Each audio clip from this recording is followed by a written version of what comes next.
O que é o racismo? O que é o racismo estrutural? E qual é o papel de cada um de nós dentro de uma sociedade racista? Todos nós sabemos que o Brasil é uma sociedade extremamente racista.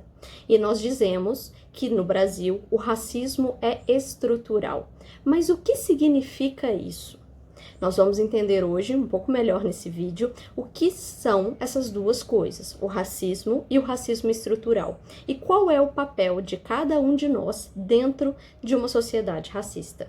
Esse é o canal Crítica e História. Se você gosta de história, se você gosta de saber um pouco mais sobre o que aconteceu na história do Brasil, na história de outros lugares do mundo, se você é um estudante, está se preparando para o Enem ou ainda está no ensino básico, se inscreva no canal, curta o vídeo, compartilhe e deixe aí nos comentários a sua opinião. Esse é um tema extremamente importante a ser discutido para a nossa sociedade, para a construção da nossa sociedade. E nós não podemos negar a história da presença de um racismo estrutural na construção do nosso país. No caso brasileiro, o racismo ele está intimamente ligado ao nosso passado de escravidão. Mas nós vamos entender um pouco melhor o que é o racismo. Primeiro, racismo é um conjunto de teorias, de doutrinas, de crenças e de ideias que separam a humanidade em diversos grupos diferentes de pessoas. Essas pessoas, esses grupos, seriam diferenciados de acordo com características da sua aparência. Seriam diferenciados pela cor da pele, por alguns tipos de traço no rosto, tamanho dos olhos, do nariz, da boca, algumas outras características como altura, tipos físicos, etc. Então, são teorias que vão dividir a humanidade em grupos diferentes de pessoas. Cada um desses grupos vai ser uma raça. Acreditava-se até boa parte aí do século XX que essas raças humanas, elas tinham um fundamento no nosso sistema genético. Cada um desses grupos representaria uma raça. A raça branca, a raça amarela, a raça negra, e diversas outras raças que nós vamos ter aí identificadas. Os ciganos vão constituir um grupo racial, os judeus também vão ser considerados um grupo racial e assim sucessivamente. Então, o primeiro princípio do racismo é a divisão da humanidade em grupos. Isso quer dizer que a humanidade não seria composta por pessoas iguais.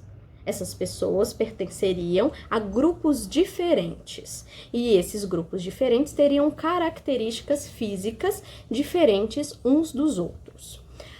Mas, para além disso, o racismo também pressupõe que essas diferenças nos classificam entre grupos que são mais superiores, mais desenvolvidos, mais inteligentes, mais fisicamente melhor preparados do que outros. Então, além de dividir a humanidade em grupos diferentes de pessoas, as teorias racistas dizem que existem grupos melhores e existem grupos piores do que os outros. Então, ela faz uma hierarquização da humanidade. Então, existem raças superiores e raças inferiores. E é aí que está o maior problema do racismo. Porque se existem raças superiores e raças inferiores, isso abriu o precedente para as pessoas acreditarem que as raças inferiores deveriam ser dominadas, deveriam ser tuteladas, deveriam ser conduzidas pelas raças superiores.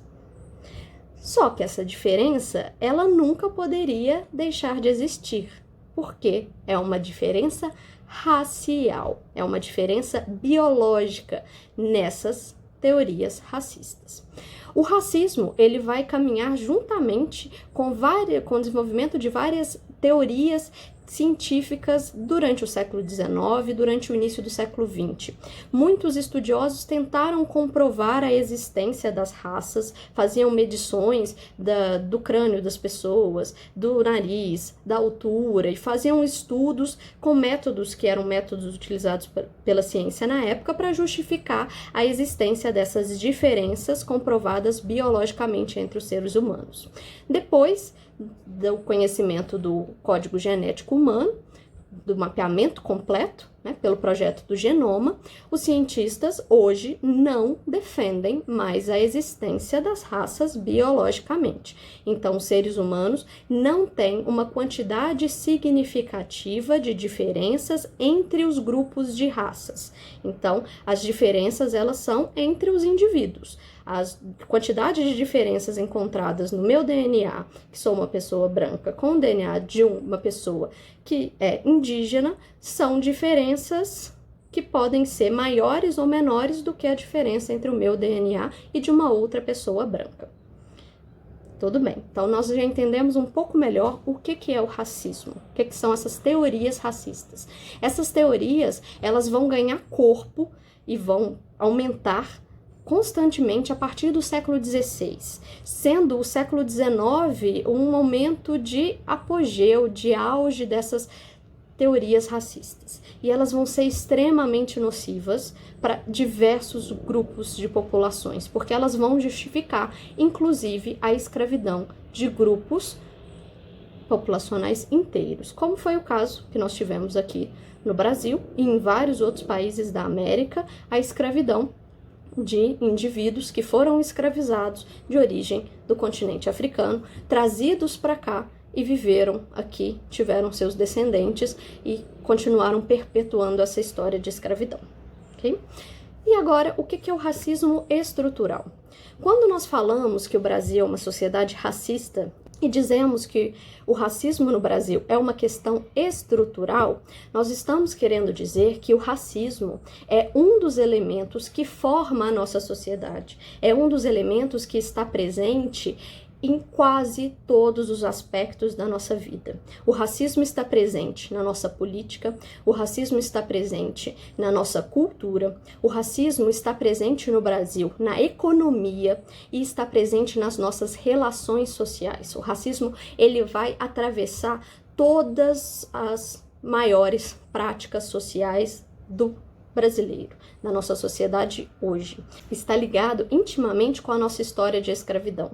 O Brasil somente aboliu a escravidão há 132 anos. Isso é muito pouco tempo, se nós pensarmos que durante mais de 300 anos nós tivemos a escravidão sendo o principal forma de trabalho utilizado no nosso país. Em algumas regiões brasileiras, em determinadas épocas, mais de 70% da população era composta de escravos. Então, a composição dos sujeitos escravizados na nossa sociedade, ela é muito importante e ela é muito significativa. E os efeitos desse passado de escravidão, eles são vistos até hoje. Então, como eu disse, há 132 anos apenas que nós não temos mais escravidão legalmente autorizada no nosso país. O Brasil foi o último país do mundo a abolir a escravidão. E quando isso foi feito, não houve nenhum tipo de compensação para a população que era escravizada. Então, com a assinatura da lei da abolição, a Lei Áurea, os escravos tiveram a sua liberdade. Eles não seriam mais considerados objetos, não seriam mais considerados propriedades de alguém, não teriam a obrigação do trabalho compulsório, mas eles não tiveram nenhum tipo de compensação, nenhum tipo de política pública, nenhum tipo de auxílio do governo. Então, você ontem era escravo, após a assinatura da Lei Áurea, você ganharia liberdade, mas você não tem posses, você não tem dinheiro guardado, porque escravo não recebe salário. Você dificilmente tem algum tipo de instrução, porque os escravos, em sua maioria, não frequentavam as escolas. Você também não tem, muitas vezes, nem para onde ir, porque você mora numa região, no campo, trabalha aí num latifúndio e você não tem para onde ir. Ou você vai para cidade, tentar a vida na cidade, e aí vai morar e construir as suas habitações nas margens nessa cidade, na periferia, dando origem às primeiras favelas brasileiras, ou então você fica no campo. E muitas vezes esse escravizado que recebeu a liberdade, depois de séculos de luta, dos escravos pela condição de liberdade, ele acaba ficando aonde ele morava, porque ele não vê uma alternativa, ele não tem acesso à terra, ele não recebe um pedaço de terra, ele não tem dinheiro para comprar essa terra, ele não tem educação e ele também não tem nenhum tipo de instituição, nenhum tipo de grupo ou de ajuda que vai fazer com que ele possa receber instrução formal, que ele possa ter condições melhores de trabalho, que ele possa aprender novos ofícios. Então, nós abolimos a escravidão, mas nós continuamos perpetuando a situação de desigualdade da população negra no nosso país. E isso vai configurar a nossa sociedade até hoje. É por isso que o racismo no Brasil é uma questão estrutural. Ela está presente até hoje na nossa sociedade. E eu vou falar dos dados do ano de 2019 que comprovam essa situação. Quando nós olhamos para os dados da educação, os dados do IBGE de 2019, o que nós podemos ver? Nós podemos ver que a taxa de analfabetismo entre a população negra, ela é de 9,1% das pessoas negras são analfabetas, enquanto somente 3,9% das pessoas brancas são analfabetas. E aí a gente consegue perceber 3 vezes mais pessoas são analfabetas no grupo das pessoas negras.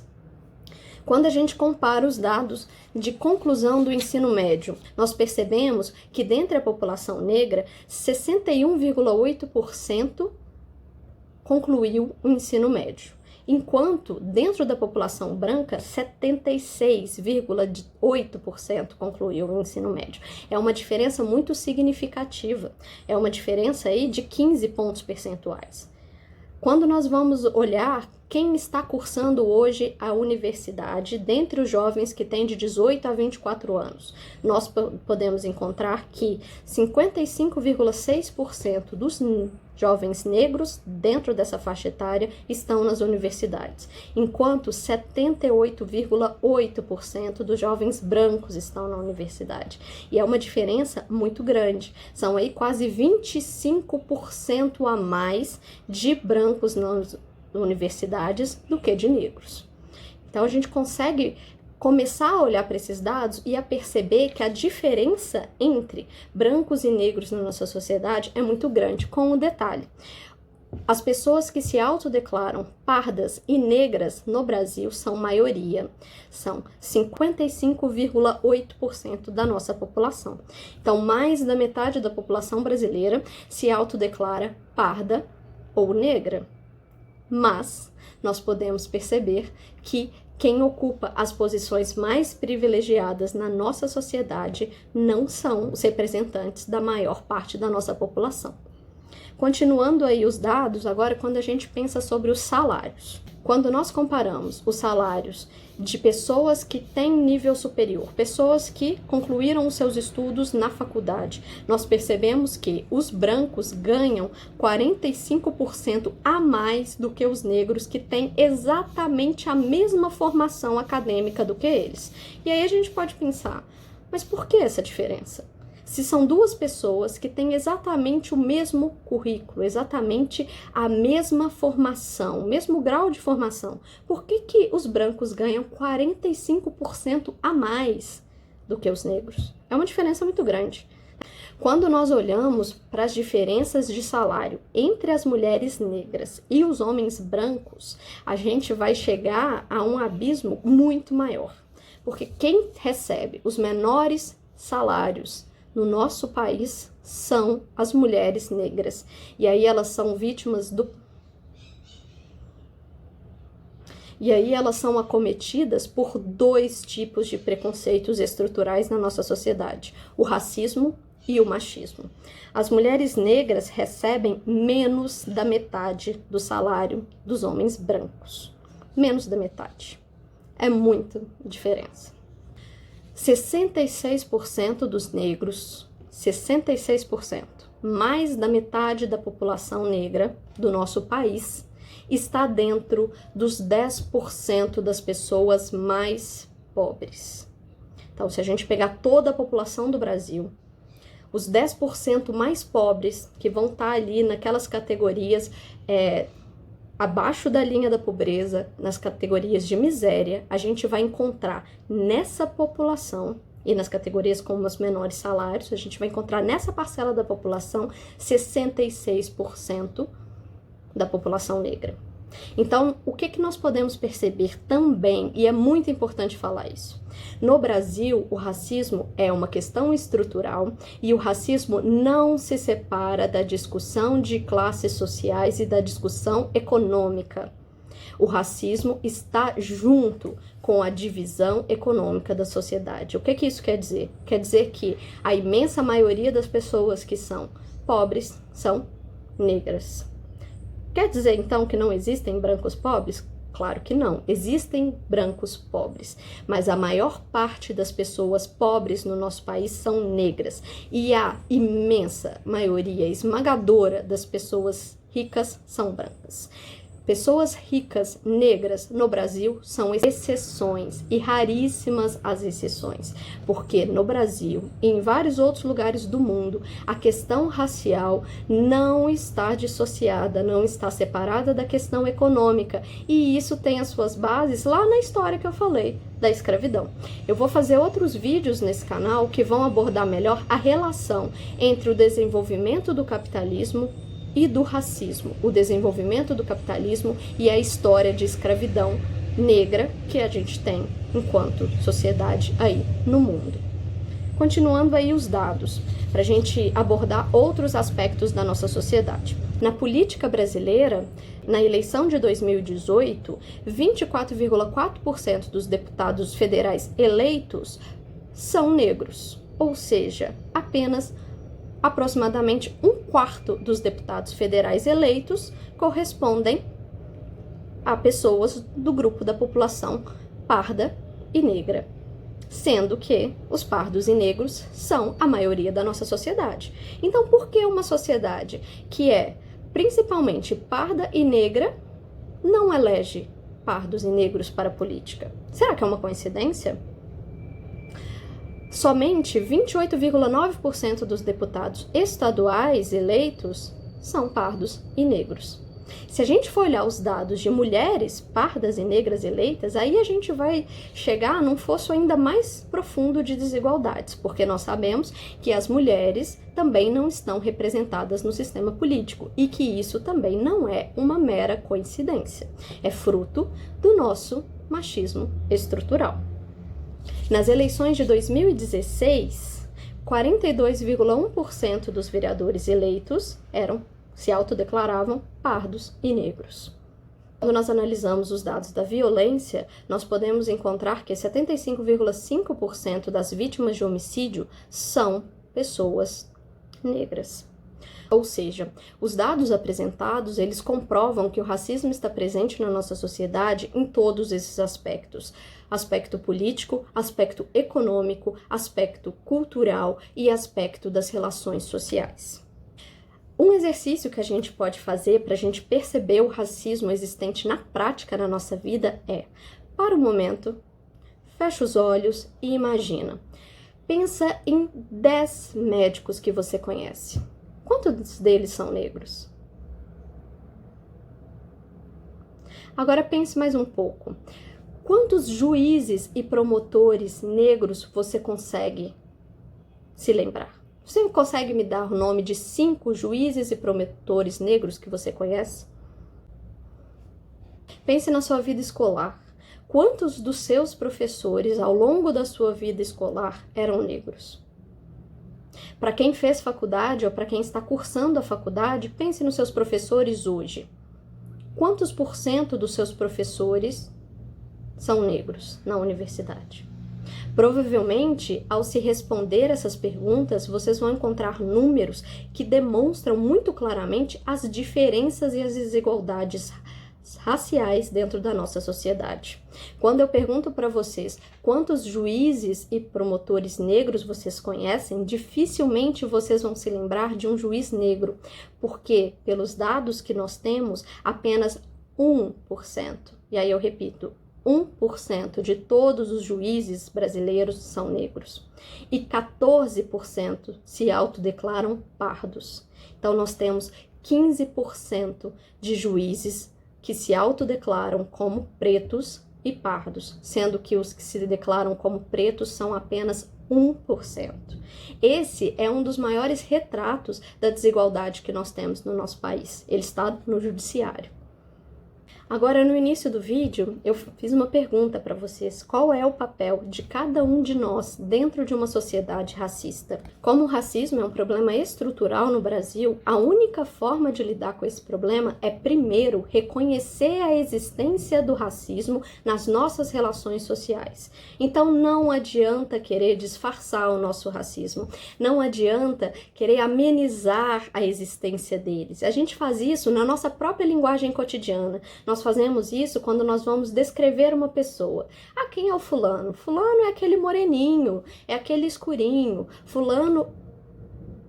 A gente utiliza diversas palavras e eufemismos para não dizer que uma pessoa é negra, sempre tentando aproximá-la nosso ideal branco de sociedade. Então, nós muitas vezes não consideramos alguém como pardo ou como negro, dizendo que a cor da pele dessa pessoa não é tão escura, então essa pessoa não é negra, essa pessoa é morena, essa pessoa é morena clara, essa pessoa é chocolate. Olha quantas palavras existem na nossa cultura, no Brasil, para classificar as pessoas dentro desse espectro de cores que comporia a nossa sociedade. Nós usamos muitas palavras para evitar dizer que alguém é pardo ou que alguém é negro, e isso é uma forma de presença do racismo em cada um de nós. Então, o primeiro passo que nós temos que fazer é reconhecer a existência do racismo na nossa sociedade. Ele está presente em muitos momentos da nossa vida cotidiana. O segundo passo, após reconhecer que nós somos uma sociedade racista, é reconhecer que, se nós estamos dentro de uma sociedade que é estruturada pelo racismo, nós temos pessoas que estão em posição privilegiada em relação às pessoas que são vítimas do preconceito racial. Quem são essas pessoas? Os brancos. E é muito importante a gente tocar nesse assunto, né? Vocês podem ver no vídeo, eu sou uma pessoa branca, eu sou uma professora branca, sou uma pesquisadora branca, inclusive tem como uma das áreas de estudo e de pesquisa as relações raciais. Mas eu preciso, primeiro, antes de tomar qualquer passo dentro do meu trabalho, do meu estudo, da minha pesquisa e das minhas relações na sociedade, reconhecer a minha posição de privilégio. Reconhecer que, enquanto uma pessoa branca, eu tive acesso a uma série de oportunidades que diversas pessoas não tiveram pela simples condição da cor. Lembrando o que eu falei no meio do vídeo. No Brasil, raça e condição social estão imbricadas. Certo? Então, enquanto uma pessoa branca, e principalmente no meu caso, enquanto uma pessoa branca de classe média, eu tive acesso a inúmeras oportunidades que não foram dadas a todo mundo. Eu pude estudar em universidades públicas, eu pude ter acesso a livros, ter acesso a cursos, a experiências, a uma educação de qualidade durante toda a minha formação. Coisa que é um privilégio dentro da nossa sociedade. Então, enquanto uma sociedade racista, é preciso que as pessoas que estão em posição de privilégio reconheçam esse privilégio. E é só a partir desse reconhecimento que a gente pode tentar mudar a situação. E para mudar essa situação, é necessário abrir mão dos privilégios.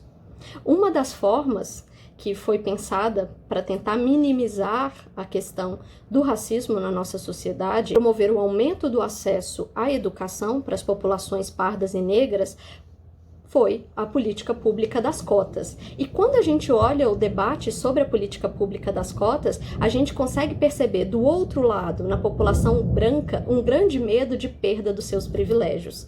Então, a política pública das cotas, ela está voltada para tentar minimizar uma situação histórica de racismo estrutural da nossa sociedade, que não possibilitou oportunidades iguais para uma grande parcela da população que está excluída aí da educação formal, melhores condições de vida, de trabalho, de salário e de outros direitos da nossa sociedade. mas é preciso reconhecer. Após reconhecer a nossa situação de privilégio e de aceitarmos perder essa situação de privilégio, é que nós podemos pensar em transformar e lutar ao lado dos diversos outros grupos da nossa sociedade pela construção de uma sociedade que seja verdadeiramente igualitária.